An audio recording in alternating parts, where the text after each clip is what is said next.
people are aware of what we're doing and we're giving them more value. That's again, back to that knowledge value exchange point.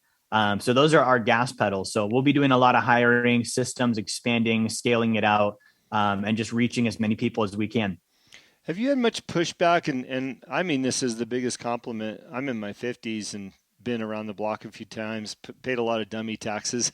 When I look at you, you're still very young, but you've got a lot of success. You've got programs and values and marketing terms for your business all mapped out just at the tip of your finger. I'm very impressed with all that. Have you seen a lot of pushback from older people or older clients going, well, I don't want to give you all my money. I'm in my I'm in my 50s and you're in your late 20s. How can I trust you with my finances? How do you combat that? Yeah, I don't deal with that very much anymore. When I was new, I did, right? So when I was 18 and 19, and this is great. If you have younger listeners, it was more of a thing that I created than it was actually a reality. And I had a manager at the time. He started in this industry really young as well. And the time he was my manager, he was, 40 years old. And so he noticed, like, in my demeanor, that I had that fear, or I had that mentality of like, I'm young. Why are these people going to listen to me? And one day he pulled me aside, and I never spoke to him about it, said anything. He just saw it, right? He pulled me aside. He's like, hey, I want you to answer a question for me. And I was like, well, what is it? And he's like, okay, LeBron James, right? And I was like, of course, right? And he's like, okay, he's 18 years old and signs a multi-million-dollar shoe contract with Nike. Do you think they cared that he was 18? And I was like, I told him no. He's like, same thing with Tiger Woods, same scenario, 18 years old. Do you think they cared he was a young guy? And I said, well, no. And he's like, okay, well, why do you think that is? And I thought about it for a second, and I came up with the answer because he was so damn good. He was that good that they just stroked the check, and they didn't have a care in the world how old he was. And so at that moment, I realized I had, a very young age compared to other people in the industry, especially, but it doesn't mean that I can't have the same knowledge and experience. And so at that point, the way that I combated that internally is I took care of taking all of the information, all of the education that I needed to know in a career, and basically pushing it into a 2 to 3 year period.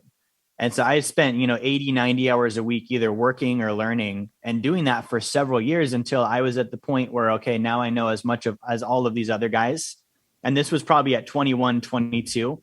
At the point of 30, I don't think that there are very many people even in the industry that know as much as I know, because I continued to do that. So that was big for me. And so when I did that, I had enough confidence to realize, okay, if it comes up, I know enough that people are going to be able to tell this kid knows his stuff, and they're going to probably overlook the fact that I'm 20, 25, whatever the age would be at the time, right? Yeah, I wanted to make that point because I think a lot of younger people in business lack that confidence that you have. I would absolutely give you my money. I can tell that you're spot on with your drive, your vision, where you're going with your business, where you're putting people's money, the advice you're giving, just in this short exchange we've had and what I've seen in your social media. So I just kudos to that. When you consider other people, young in nature going into careers, and you talk about how you force fed yourself all this extra material. Was that through reading, or, like you suggested, podcasts in the car, or a combination of all the above? How would you recommend that younger people get that type of information in a hurry? Yeah, I did a lot of mine on audio, and most of it by nature of the fact that I was, slinging pizzas around in the late hours of the night, right? But so I had just my stereo in my car. If I was talking to a younger person, and if I were to go back and redo it, I would say to physically read. And the reason why is I assimilate the information a lot better when I actually study. I learned and I realized that a lot of my education on words and what they mean was in context. Like, I would hear someone say something and then I would assume what it means. Sometimes my assumptions weren't right. And so it made it harder for me to understand, a paragraph or a page. We've all done this. We get to the bottom of the page and our mind is blank and we're like, what the hell did I just read? Yeah. And so that happens to me in the car. If I'm listening to an audio, that already is a phenomena that occurs. But then also I'm thinking about, which house I'm dropping the pizza off, and, the GPS is talking to me. So I really like dedicated study time. And I'm also very big on looking up words, right? Dictionaries exist for a reason. And so I'll take a page that might take the average person a couple minutes to read. It might take me twice that, because I really dissect it and I look up all the words and make sure I understand it. And then I also think about how am I going to apply the information. And I think that gives me much better quality of study versus quantity. I did the 52 books in a year thing. And it was great, but that was what occurred is I didn't remember a lot of it because I just blew through it so fast and didn't spend the time dissecting it. Speaking of books and materials, anything that sticks out that you would recommend that people read or get started with? I'm on the school board out here in Montana, and the curriculum, it's just so lacking. When you think about books like Think and Grow Rich, like why isn't that in the college or the high school curriculum? Great tools for people to go off in business. Is there any ones that you like in particular that you'd recommend? Yeah, for sure. And I just wanted to say I was born in Helena. I didn't realize you were in Montana. Yep. Yeah, I was born in Helena. Small world. But yeah, so books I really like. There's a book called Becoming Your Own Banker. It's by Nelson Nash. And that book really, it showed me how to actually do that, become my own banker using life insurance. And so that's a thing that I practice today. I just bought 2 vehicles on a tax credit, for my business using my life insurance. So that's a phenomenal one. And it gives you the viewpoint, especially if you're a younger person. You get out of school and you don't realize how much consumerism there is in finance, right? The banks, they touch everything we do and they make money on everything we do. And so if you can cut them out and become the bank in your financial picture, it's a very profitable activity and it's also a very low risk. So that's a big one. Another one that I love is Economics in One Lesson. I think that's Harry Howlett, or if I'm pronouncing his name correctly, but Economics in One Lesson. So that's another good one that just breaks down like how does money work, right? And then one of my favorite ones that's just kind of a motivation book.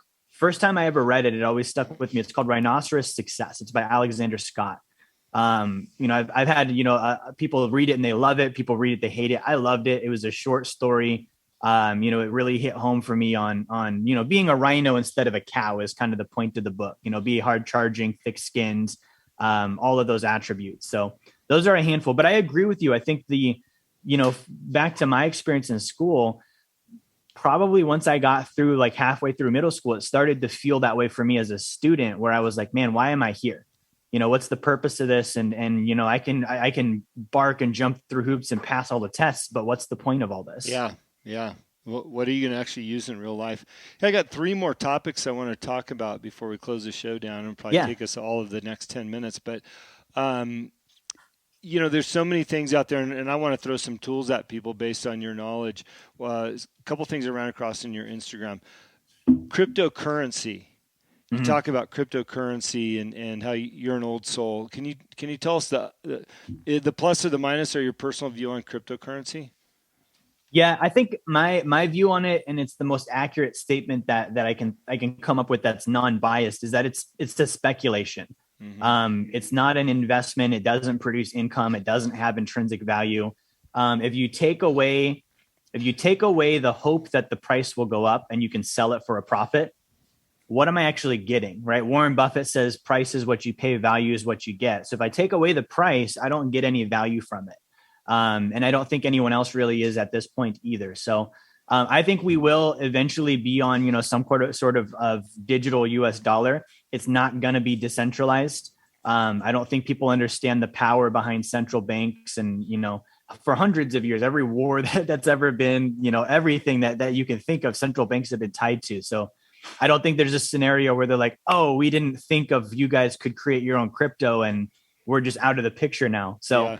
I think, if you're getting into it, treat it like Vegas, right? You invest what you can lose. And I shouldn't even say invest, speculate what you can lose. And if you win big, take your win and take your profits. If you lose, learn your lesson. And if it's just a fun thing, just have fun with it. Yeah, if you wonder whether or not central banking works, just ask the cannabis industry. They've been struggling with all that cash and where to put it and how to actually use it and spend it and put it to work for them because they're stuck with it. Cash is like a hot potato without the banking system.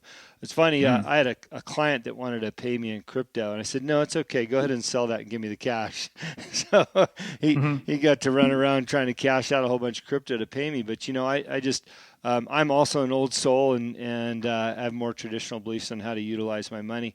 You talked a little bit about retirement before and your feelings on that. And I thought that was really interesting because I heard a speech yesterday about Social Security and who knows how accurate this is or not, but he says, they came up with the age of 65 for Social Security, and the audience says no. He says, well, that back in the day, that's the age most people died. They would never have to pay it out.